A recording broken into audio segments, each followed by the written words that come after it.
Caros amigos e amigas, meus cumprimentos, minhas saudações. Nós estamos no estudo da obra Entre a Terra e o Céu, obra psicografada pelo médium Chico Xavier, pelo espírito André Luiz. A obra Entre a Terra e o Céu é uma obra que é uma parceria entre o médium Chico Xavier e o espírito André Luiz.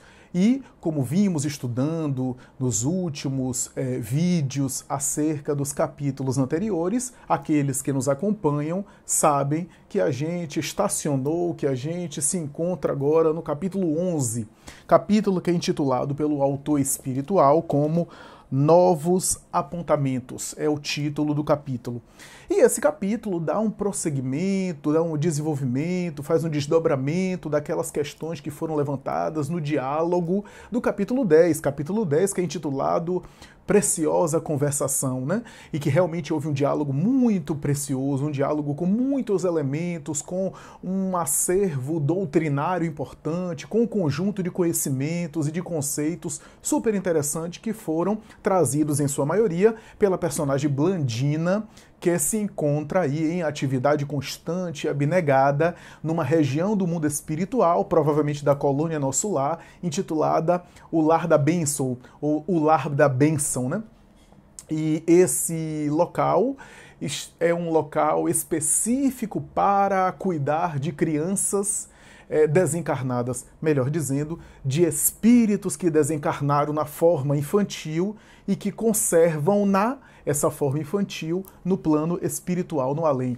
No capítulo 11, Novos Apontamentos, a gente tem um desenvolvimento, um desdobramento daquela conversação que no capítulo 10 centralizou na personagem Blandina, que estava focalizado nessa personagem. E no capítulo 11 vai focalizar em uma outra personagem que se encontra presente no recinto e que é também uma das servidoras, uma das trabalhadoras daquela região, daquela localidade no mundo espiritual. Eu me refiro à personagem Mariana, que se encontra ali e que é a avó de Blandina. Ela própria explica logo no início do capítulo que se encontra naquela região em atividade, em dedicação, em função da sua neta, acompanhando e colaborando com sua neta, mas que não se encontrava ligada àquela atividade por algum compromisso muito pessoal, porque tinha outros compromissos esses que estavam de alguma forma associados aí à esfera carnal, ainda o mundo material e a corações queridos que se encontravam reencarnados. Então, é mais ou menos essa história. Mariana é, portanto, a avó de Blandina, né? Tudo indica o que a gente sabe hoje, inclusive por informações de Chico Xavier e de outros, que a Mariana é, inclusive, a avó de Meimei mesmo, né? E foi ela que recepcionou a chegada de Meimei quando desencarnou com 24 anos, graças a um edema pulmonar agudo no pulmão, que fez ela despertar entre vômitos de sangue, hemoptises e fê-la desencarnar. E a sua avó, Mariana, é que a recebeu a princípio no plano espiritual, que a conduziu ao mundo espiritual a princípio, com quem ela tinha uma ligação, com quem ela tinha uma afinidade. E o capítulo 11 começa, a princípio, numa conversação que Blandina ainda aparece participando, Clarencio, como sempre, o ministro de Nosso Lar, aparece também fazendo algumas considerações, entretecendo algumas considerações, mas o diálogo centraliza mais hoje, né, nesse capítulo 11, no capítulo Novos Apontamentos, na personagem Mariana. E o capítulo começa mencionando uma interpelação feita por Hilário. Hilário, companheiro do espírito André Luiz, pergunta a Mariana se ela se encontrava também ligada àquela esfera de trabalho, àquela atividade ali no Lar da Bênção.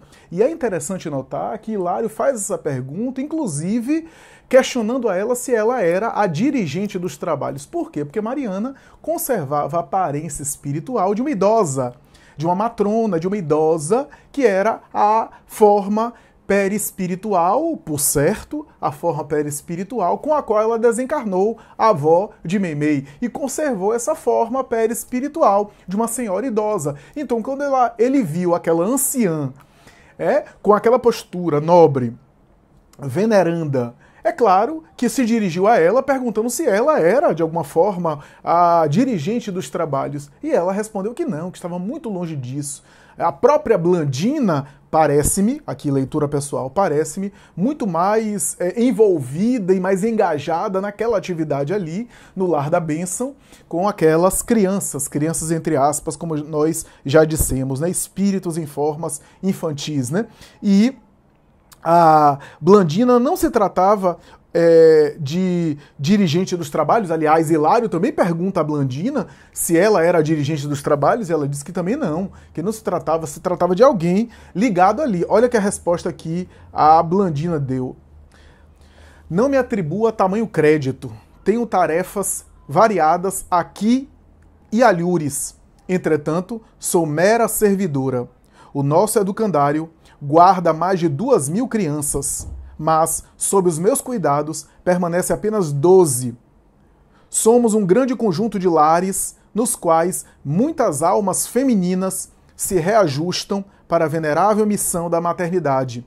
E conosco, multidões de meninos encontram abrigo para o desenvolvimento que lhes é necessário, salientando-se que quase todos se destinam ao retorno à Terra para a reintegração no aprendizado que lhes compete. Então aqui também nós temos dois grandes públicos que são abordados por Blandina e abordados também pela equipe espiritual ali, né, das almas femininas em sua maioria. Olha só que coisa interessante, em reajuste, ou seja, em correção de equívocos na maternidade, para mais tarde dar prosseguimento às suas tarefas no corpo físico por meio da reencarnação, porque quase todos ali estavam sujeitos aí a futuros projetos reencarnatórios, né? Mas aqui a gente tem dois grandes públicos, interessante aqui, importante mencionar isso, de acordo com a fala da Blandina. Dois grandes públicos, e ela menciona isso em páginas posteriores, de maneira mais clara e mais explícita, que são dois grandes públicos que serão tratados, digamos assim, naquele público com aqueles espíritos em formas infantis. O que é que eu quero dizer com isso? Que na fala dela, e ela vai falar isso mais tarde, de maneira mais direta, mais frontal, aqueles espíritos infantis, aqueles espíritos em formas de criança, pertencem a duas categorias. Aqueles, na sua grande maioria, aqueles que conservarão a forma infantil, que não reassumirão uma forma adulta, uma forma madura, seja de outra encarnação, seja da própria encarnação, em um desenvolvimento que seria o biológico do corpo no perispírito, a ponto de assumir a sua autonomia e a sua plenitude maior das suas faculdades, das suas funções, né? É interessante que quando a gente lê o Livro dos Espíritos, o Livro dos Espíritos vai dizer que quase sempre o espírito, ao imediatamente desencarnar, ele conserva a sua aparência, mas depois ele recobra as suas faculdades, as faculdades que se encontram adormecidas. Quando os espíritos dizem isso a Allan Kardec, eles estão dando uma resposta genérica, geral. De fato, isso acontece. Agora, isso não quer dizer que seja assim de imediato. Às vezes não quer dizer que seja naquela experiência. O espírito pode reencarnar, voltar, só para depois adquirir essas faculdades. A longo prazo, é isso que vai acontecer ao espírito. Mas não é assim, desencarnou, já se deu conta, etc., e já se recupera de todas as suas faculdades, não. Alguns permanecem assim e precisam reencarnar sem recuperar esse patrimônio e só em futuras reencarnações, né? Mas é porque o Livro dos Espíritos não podia examinar cada caso, né? Porque ali eram as questões magnas, as questões centrais da vida espiritual. Não havia espaço, não haveria condições de esmiuçar detalhes por detalhes cada caso particular na vida espiritual, né? Então os espíritos superiores a Allan Kardec dão uma resposta que contempla tudo, que abrange tudo, mas sem esmiuçar as singularidades de cada processo. Aqui nós temos, portanto, dois grandes públicos. Eu vou explicar, eu sei que eu estou vindo e voltando e acabei não explicando ainda. Os espíritos que conservam a forma infantil, que permanecerão naquela aparência de criança, que não obstante a ajuda de Blandina, de Mariana e do grupo espiritual, do ministro Clarencio, dos espíritos nobres, ainda assim, aquele espírito conservará a forma infantil, permanecerá na forma infantil e não vai conseguir recuperar todo o seu patrimônio, necessitará dali do Lar da Bênção voltar ao corpo em uma futura reencarnação. E uma outra categoria de espíritos, que são aqueles espíritos com uma condição evolutiva melhor, com um amadurecimento espiritual melhor, que serão amparados por Blandina, pela equipe, e que lentamente conseguirão recuperar o seu patrimônio, a sua autonomia, e ao se desvencilhar daquela infância essa que no fundo é reminiscência da encarnação, repercussão ou reflexo ainda da experiência reencarnatória sobre o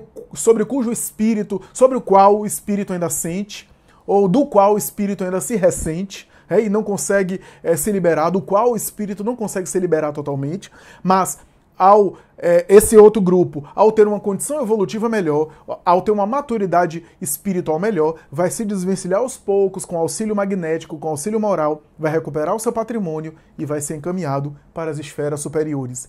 Não aquela esfera, porque aquela esfera do lado da bênção é uma esfera ali intermediária entre os planos superiores e a Terra, né? Está na coluna nosso lar, e assim por diante, em que a maioria dos espíritos ali vão reencarnar mesmo, então estão próximos à esfera da crosta, né? O que é que vai acontecer? Esses dois grandes grupos, permanecerão na forma infantil, vão reencarnar, e outros recuperarão o patrimônio e ascenderão, subirão às esferas superiores. Esses dois grandes públicos são concentrados nesse lar da bênção. Isso não quer dizer que esses espíritos que subirão às esferas superiores não vão precisar reencarnar futuramente, é claro. Mas aqueles que estão mais próximos à experiência carnal vão reencarnar mais rápido. E os espíritos mais evoluídos, mais superiores, aqueles que já se desvencilharam dos vínculos com a matéria, podem ficar mais tempo no plano espiritual. Não tem tanta necessidade, não tem uma necessidade tão premente, tão emergente de voltar à experiência no corpo, de retornar ao veículo físico logo imediatamente. Podem deliberar, podem trabalhar no mundo espiritual, podem programar minuciosamente o seu futuro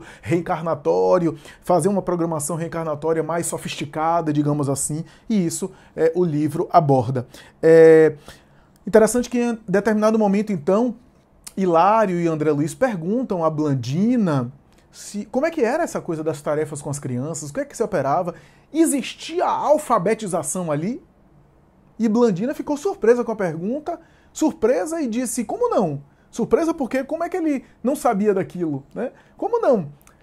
Como é que você não sabe disso? Claro que sim. O aprendizado intelectual é super importante. Olha o que ela diz. A cultura intelectual pode não ser condição básica de nossa felicidade.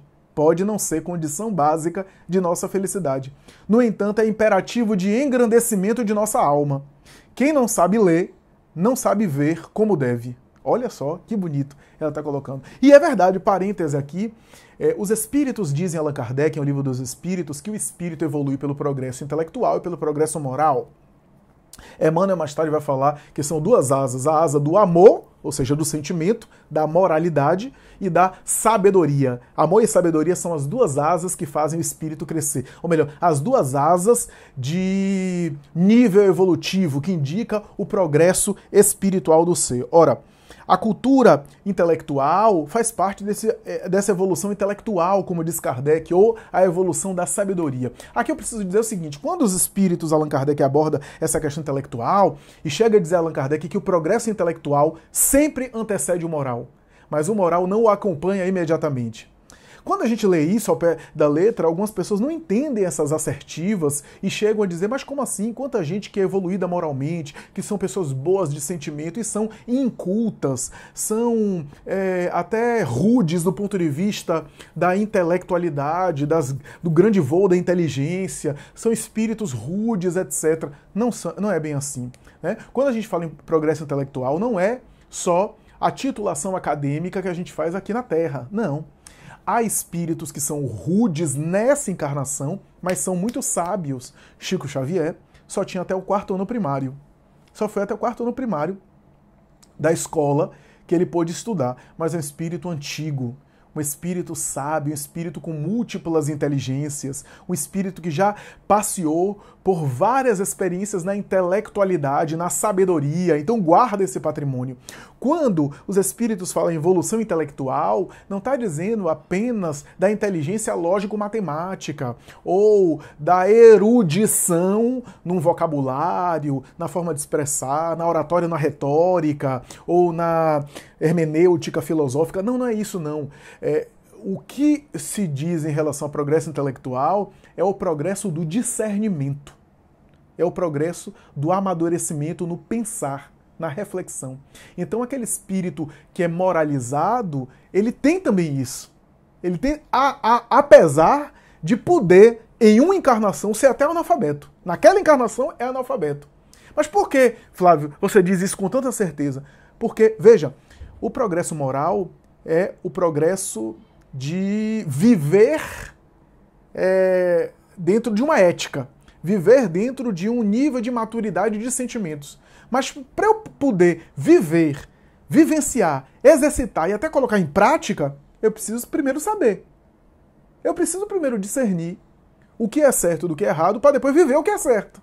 Colocar em prática do que é certo. Então, no fundo, todo o progresso moral tem como antecedente um progresso do discernimento. Eu precisei primeiro discernir, despertar a minha consciência para aqueles valores a fim de praticá-los. É isso que se chama progresso intelectual. Então, o progresso intelectual não é a formação acadêmica, não é a sua formação escolar apenas na encarnação. Agora, a instrução escolar, a formação erudita, o esforço pelo estudo intelectual são experiências na vida física para amadurecer esse progresso intelectual. Esse progresso da sabedoria, essa asa da sabedoria, como diz Emmanuel. Então, a instrução, a leitura, o curso, a educação formal, o autodidatismo, a reflexão própria, tudo isso são ferramentas para a evolução do discernimento.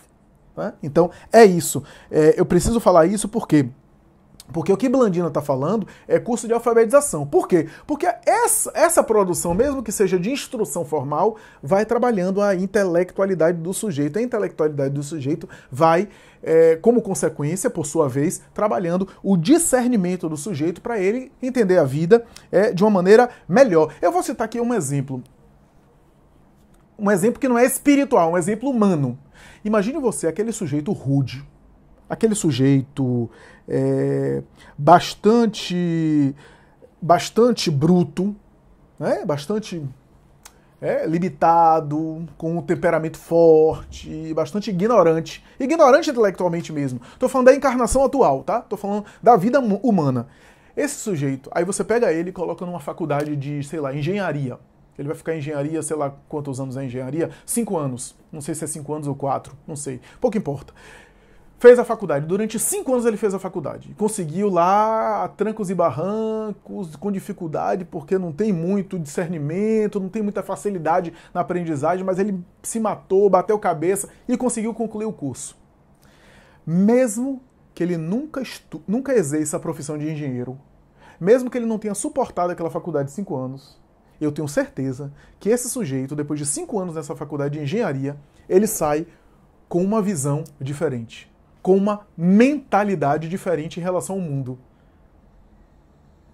Ele tem pelo menos um raciocínio diferente.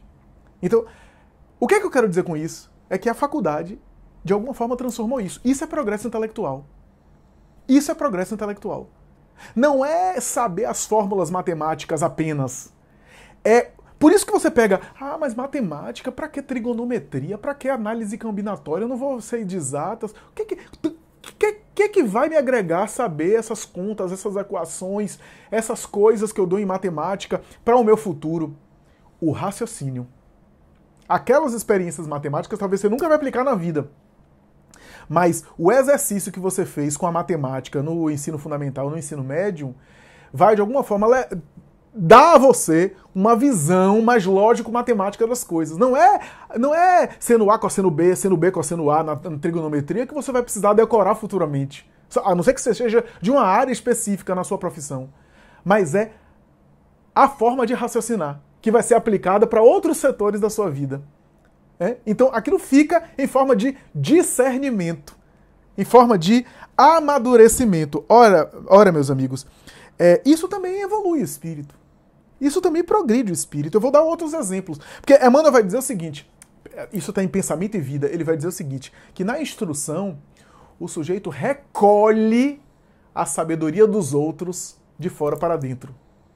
Olha só. Por quê? O que é instrução?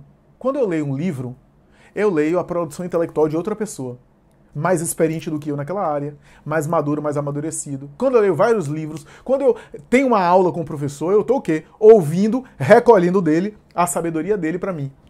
Pessoas que já galgaram muito mais do que eu naquela área, pessoas que são intelectuais brilhantes, pessoas que são personalidades capazes e bem capacitadas para dar conta, digamos assim, de determinados assuntos, né? Pessoas que dão conta, que são capazes, que são gênios na área, que são referências na área, que muitas vezes estão até à frente da humanidade, pessoas que estão à frente do coletivo, né? Que estão à frente da média comum e que o que é que fazem? Ensinam o coletivo, a humanidade, com seus livros, com suas produções. Então, quando eu leio, eu estou recolhendo a sabedoria dessas pessoas para dentro de mim.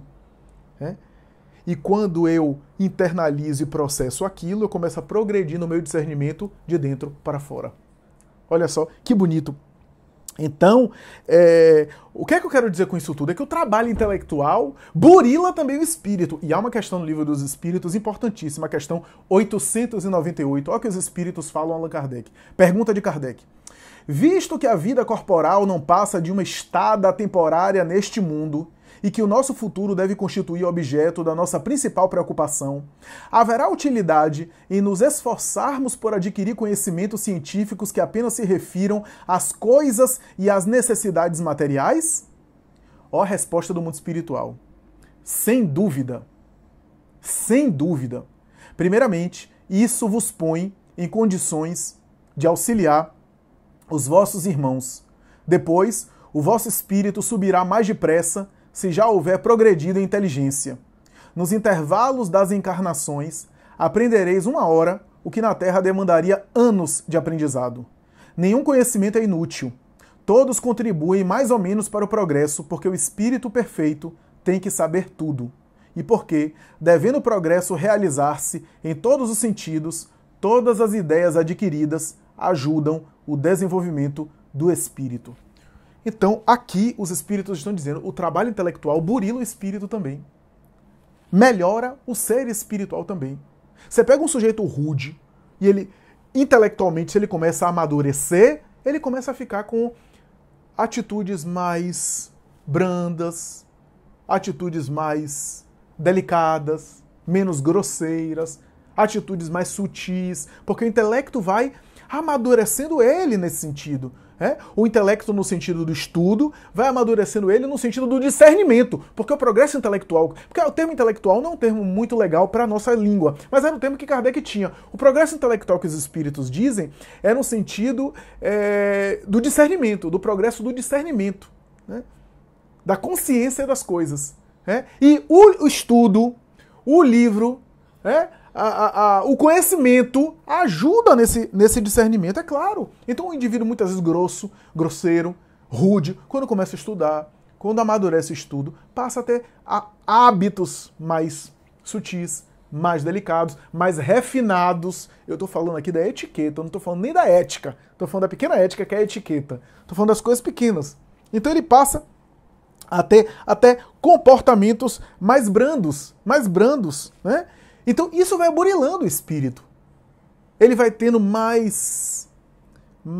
ele é mais voltado para as ideias do que para o trabalho braçal, operacional e físico. Ainda que ele faça academia, ainda que ele seja um halterofilista, ainda que ele seja um bodybuilder, eu não estou entrando por esse mérito. Eu estou dizendo que ele vai estar voltado mais para o intelecto do que...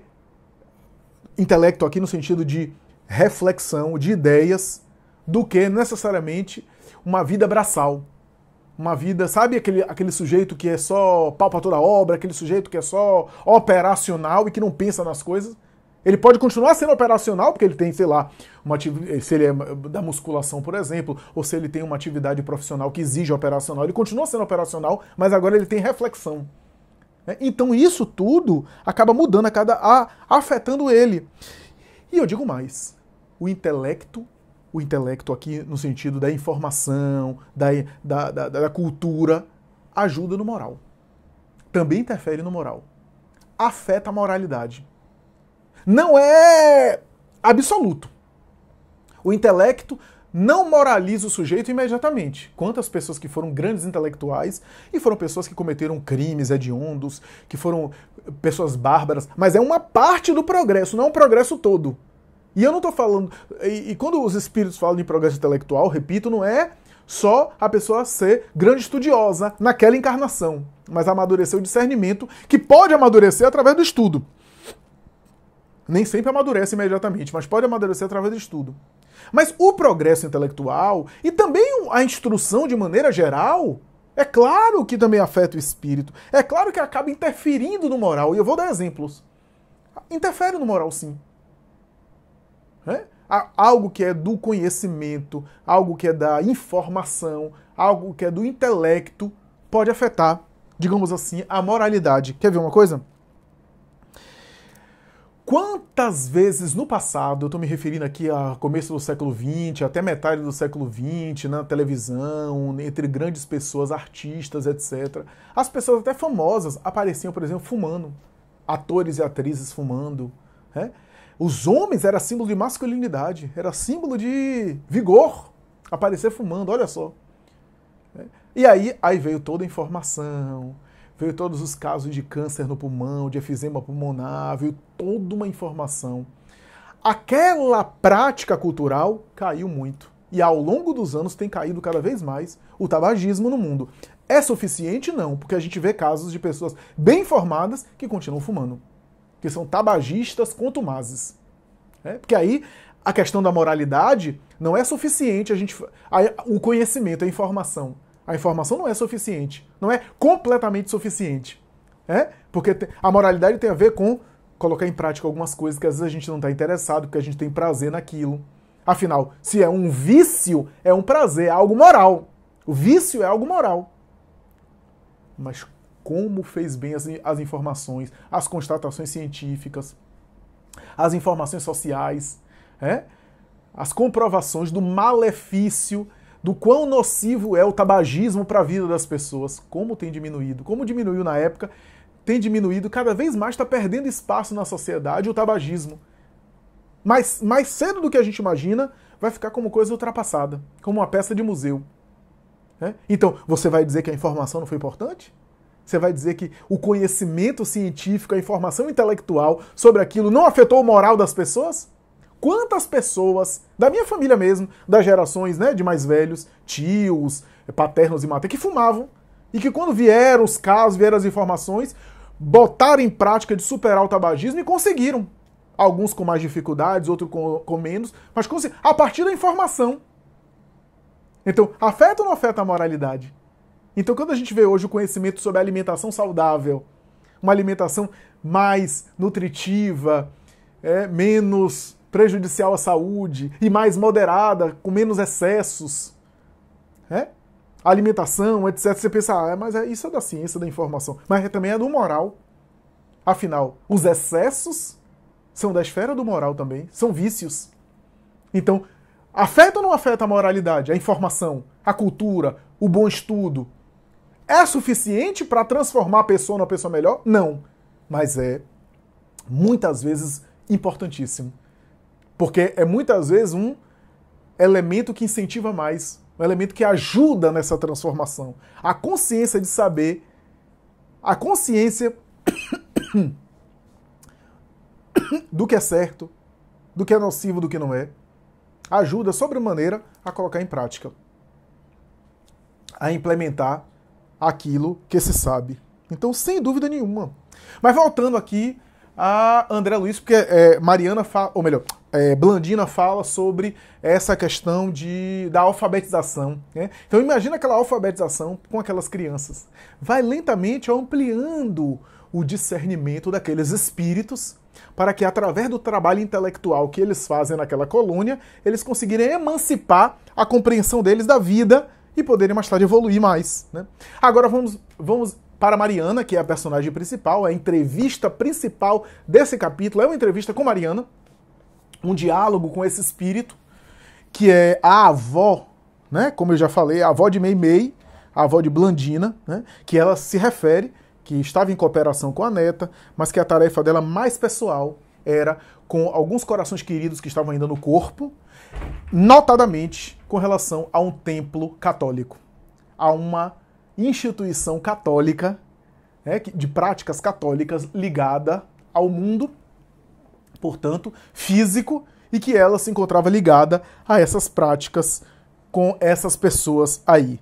E aí, Hilário teve uma série de perguntas, levantou uma curiosidade, teve uma série de curiosidades nesse sentido, sobre esse tema, a respeito do auxílio dos espíritos superiores, dos benfeitores espirituais, nos templos católicos, nas instituições católicas, e a gente pode dizer aqui, elastecendo o raciocínio, nas instituições gerais, porque como espíritos eles tinham uma dimensão, uma compreensão, eles viam na prática espírita, por exemplo, a viabilidade de ajudar muito mais, a gente viu isso nesse livro, a gente viu isso muito mais nos outros livros, Libertação, Missionários da Luz, em que os bons espíritos, quando tentam ajudar, muitas vezes se utilizando da mediunidade na casa espírita, mediunidade séria, conseguem passar uma mensagem, transmitir um recado, ajudar muito mais, por causa da possibilidade que o espiritismo proporciona desse acesso, desse intercâmbio com o mundo espiritual, que não acontece em outras religiões.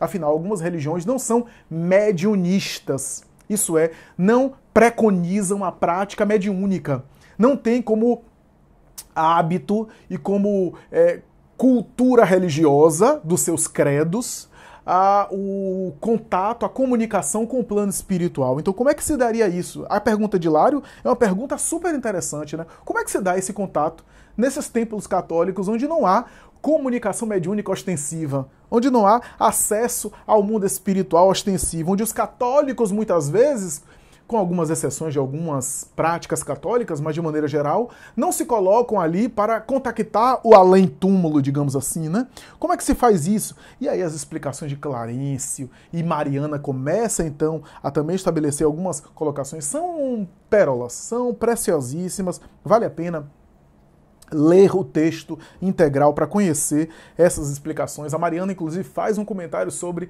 que a base de tudo é a elevação do pensamento, isso é, a oração. A oração é uma elevação de pensamento e, portanto, toda a base está no psiquismo, né?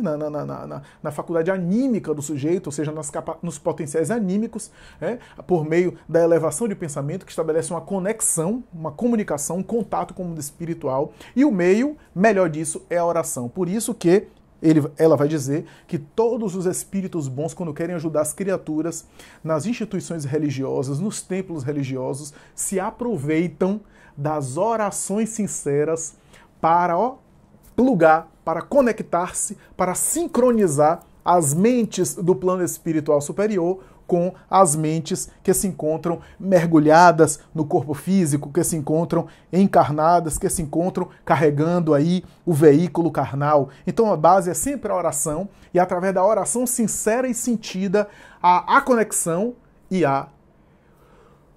aquilo que a gente chama da mediunidade geral, aquilo que é mais importante em termos mediúnicos, aquilo onde a mediunidade começa e onde a mediunidade termina, que é a palavra intuição.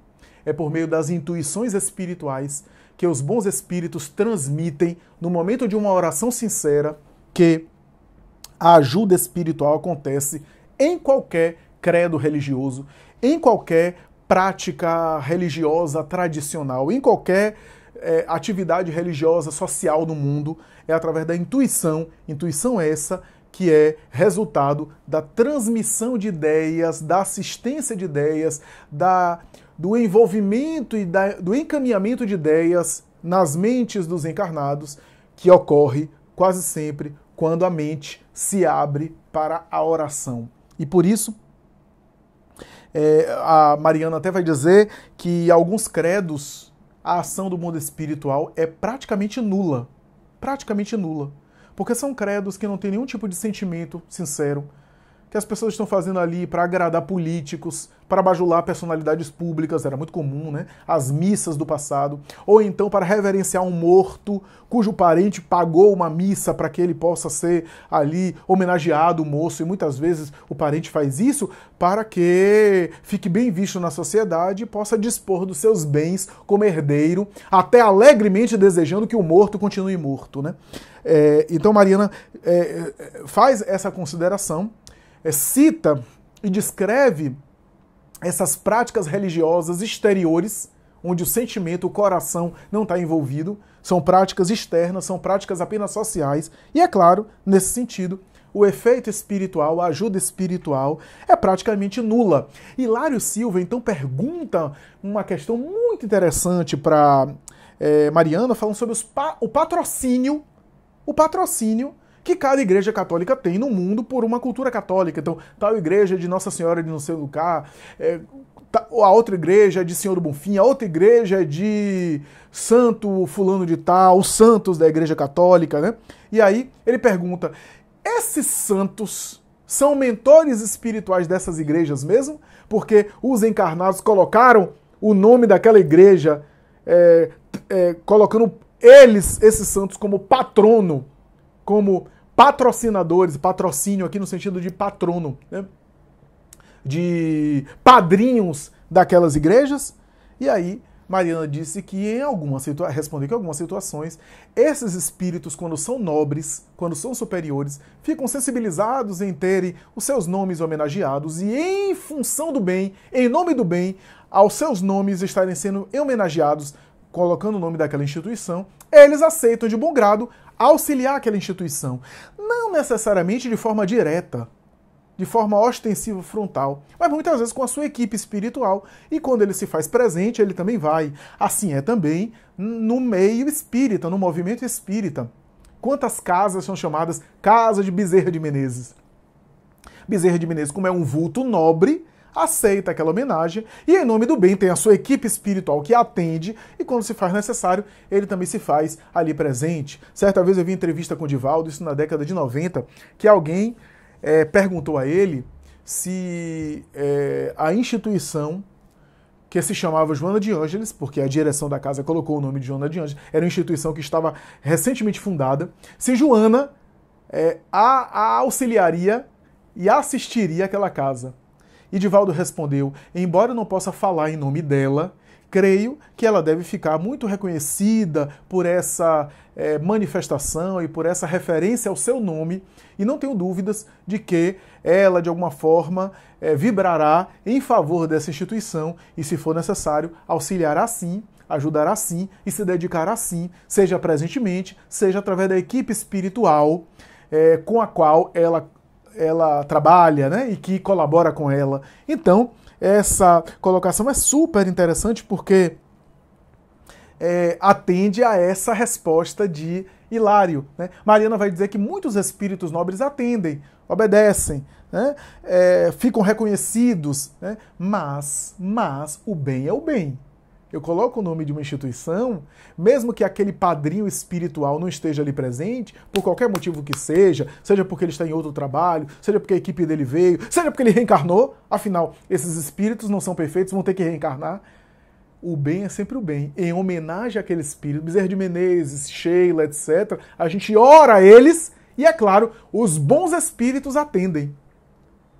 Como a gente ora a Deus, e os espíritos, em nome de Deus, atendem, porque Deus não atende necessariamente, pelo menos ao que se saiba, diretamente à criatura. Tem os seus mensageiros, que são os seus intermediários. Né? Os espíritos bons, os espíritos superiores, né? Acima dos quais está sempre Jesus, para nós, que em nosso planeta é a referência máxima, né? E aí, Hilário volta à questão, isso é interessante, né? Que me lembra do Livro dos Médiuns, quando Kardec examina essa questão. E Kardec pergunta sobre, por exemplo, grupos mediúnicos católicos que têm, sei lá, Santo Antônio como padrinho. Né? E aí o guia espiritual é Santo Antônio, e os espíritos respondem a Kardec que se não se trata do espírito Santo Antônio, é um do mesmo nível, e que Santo Antônio autorizou, portanto deu por procuração, né? Deu por procuração para assinar sob o nome dele, e muitas vezes escreve assinando o nome dele por procuração, por autorização dele. Mas se não é o mesmo espírito, é um espírito do mesmo nível, cuja mensagem o próprio Santo Antônio não desautorizaria. Olha só que interessante. E aí eu me lembro que Chico Xavier contou, isso está em Chico de Francisco, de Adelino da Silveira, talvez esteja em Lindos Casos de Chico Xavier, de Ramiro Gama também.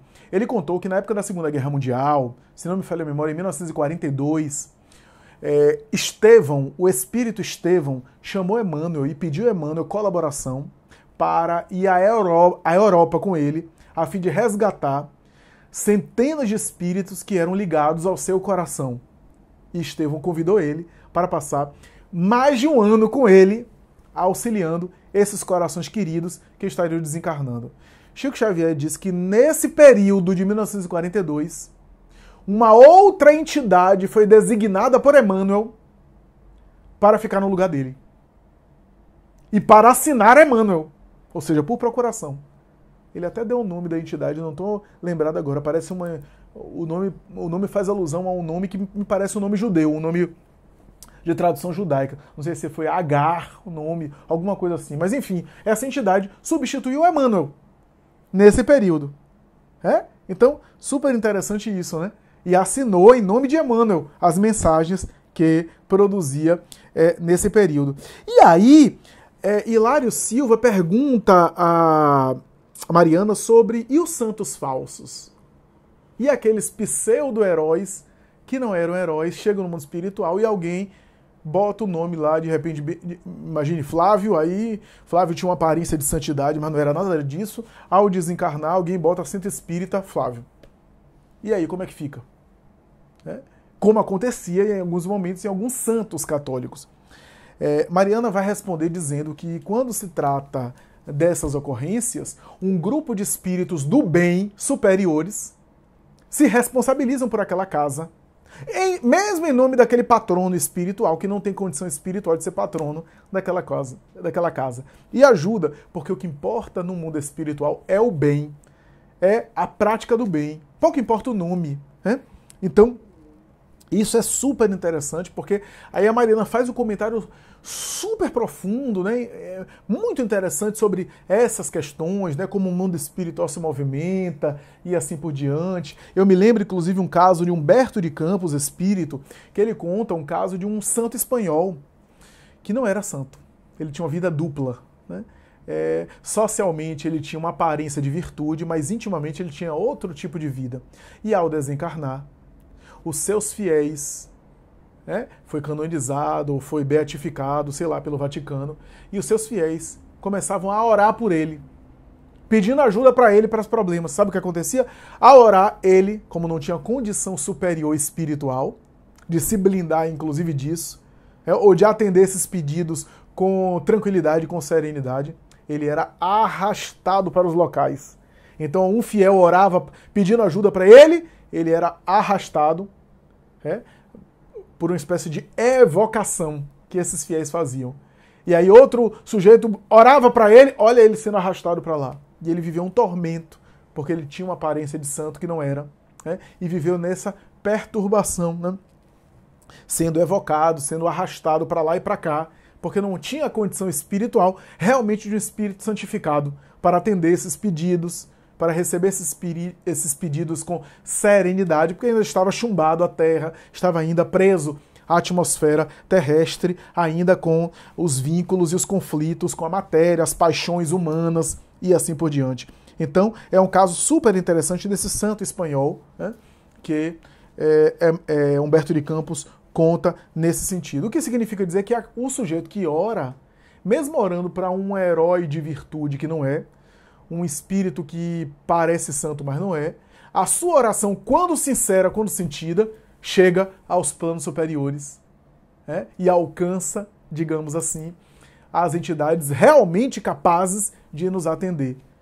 Pouco importa aqui se estamos orando para alguém que não tem condição de nos atender. Se o nosso pedido é sincero, a oração vai para quem tem condição de nos atender, particularmente os nossos anjos de guarda. Ideal seria que a gente orasse a Jesus, a Deus, aos espíritos nobres, né? E assim por diante. Então, Mariana fala sobre isso, e o arremate final é muito interessante, porque no arremate final, Mariana cita a questão do objetivo dos espíritos superiores em ajudar nas instituições religiosas de um modo geral. É claro que não podemos negar que com o intercâmbio e com a compreensão, a lucidez, as informações O manancial de informação, a cultura religiosa, o conhecimento que o Espiritismo dá, facilita a ajuda do plano espiritual para nós. Caso a harmonia nas nossas casas espíritas, o equilíbrio, a harmonia predomine. É claro que facilita, mas isso não quer dizer que na oração, não quer dizer que nos cultos religiosos de uma forma geral, os espíritos superiores ajudam. E aí, Hilário pergunta, mas essa ajuda é o quê? É magnetização dos encarnados, um passe, ajuda na saúde, alguém pega a hóstia e come, a hóstia está fluidificada, a semelhança do que acontece com a água fluidificada. É ajuda apenas aos encarnados nesse sentido? E Mariana balança a cabeça dizendo que não. Há dois tipos de ajudas que nós fornecemos a qualquer instituição religiosa, e não apenas às casas espíritas. Primeiro, essa ajuda material. Ajuda na saúde, auxílio em relação à pessoa, auxílio e força para a pessoa resolver ou lidar com seus problemas humanos, materiais, né? Bom ânimo, disposição, mas também o outro que é a renovação espiritual, a melhora de cada um. E isso a gente também faz, diz Mariana. Aliás, essa renovação espiritual a gente faz para os encarnados e para os desencarnados. A gente ajuda também na renovação espiritual dos desencarnados ali presentes, daqueles que ali estão presentes no plano espiritual. Não tem mediúnica, mas a gente ajuda no plano espiritual, renovando-lhes as disposições, renovando-lhes as esperanças e o bom ânimo em relação à sua reforma moral, à sua transformação moral. É isso, meus queridos. Espero que vocês tenham gostado. Aos amigos queridos que nos acompanham de uma forma mais ampla, geral, acompanha no Raciocínios Espíritas, e aos queridos amigos em especial do grupo de estudos do livro Entre a Terra e o Céu. Espero que vocês tenham gostado e até a próxima, se Deus quiser.